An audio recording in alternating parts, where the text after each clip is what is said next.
Sa mabuting balita ngayon, hinanap si Jesus ng kanyang ina at mga kapatid.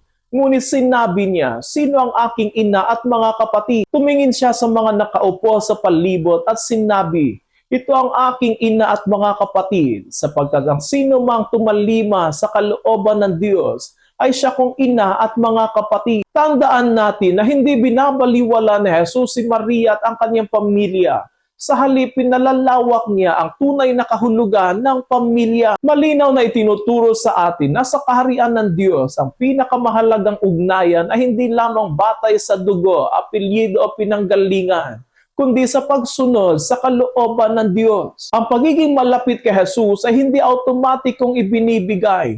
Ito ay tinatanggap at isinasabuhay araw-araw. Napakahalaga nito sa ating panahon ngayon. Marami ang nagsasabi na sila ay Kristiyano, Katoliko o miyembro ng simbahan.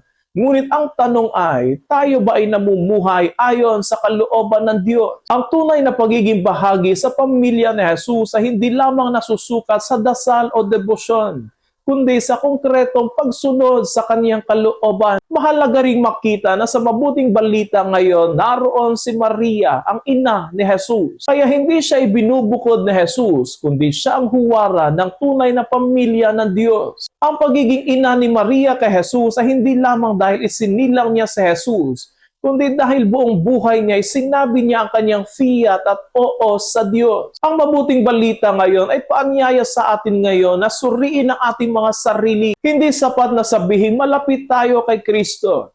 Ang tanong ay, malapit ba ang ating pamumuhay sa kaniyang kalooban? Kapag pinipili nating gawin ang tama kahit walang nakakakita, kapag inuunan natin ang awa kaysa galit at katotohanan kaysa pansariling interes, doon natin ipinapakita na tayo ay tunay na mga kapatid ni Jesus. Naway tanggapin natin ang hamong ito na maging bahagi ng pamilya ng Diyos, hindi lamang sa pangalan, kundi sa gawa. At sa pagsunod na ito, maranasan nawan natin ang lalim ng ugnayan na iniaalok ni Kristo. Isang pamilya na binubuo ng pananampalataya, pagmamahal, at katapatan sa kaniyang kalooban.